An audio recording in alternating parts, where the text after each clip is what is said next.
Le musée en plein air, c'est une soixantaine d'œuvres dans le domaine du Sartillement. Ce n'est pas un musée tout à fait comme les autres, dans la mesure où les œuvres ne sont pas achetées, dispersées comme ça dans le domaine.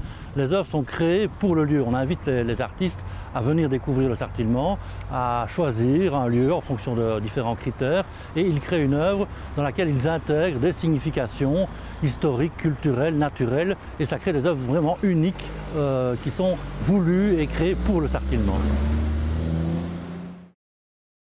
Depuis la création du domaine du Sartillement dans les années 60, l'université a veillé à intégrer des œuvres d'art dans le domaine et cela a abouti à la création du musée en plein air du Sartillement dans les années 70 qui compte aujourd'hui une soixantaine d'œuvres. Et parmi ces œuvres, une des plus connues et des plus vues par le public, puisqu'elle a un carrefour de route, c'est La mort de l'automobile, créée par Fernand Floch en 1980.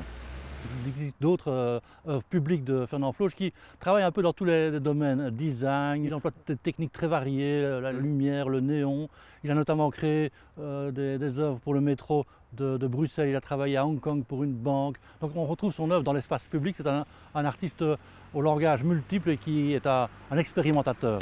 Alors, La mort de l'automobile est une œuvre connue parce qu'elle est vue par tout le monde, mais elle a aussi une signification très particulière dans l'histoire du domaine, dans la mesure où elle est à l'intersection de l'ancienne route du Condro, de la route de marche et des voiries de l'université. Donc c'est un carrefour où une route disparaît et des routes nouvelles apparaissent.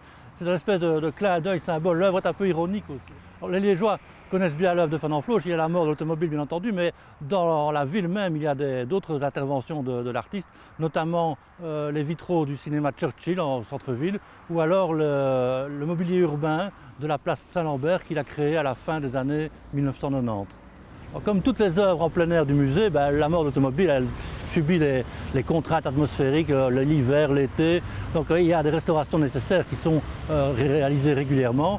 Elle a été restaurée en avril 2012 et lorsqu'il était venu sur place contrôler un petit peu et discuter du travail de restauration, Fernand Floch avait émis l'idée qu'on la repeigne en rose, ce qui était fort drôle et fort amusant, mais ça impliquait évidemment des tas de contraintes au niveau de l'entretien quotidien. On y a finalement renoncé.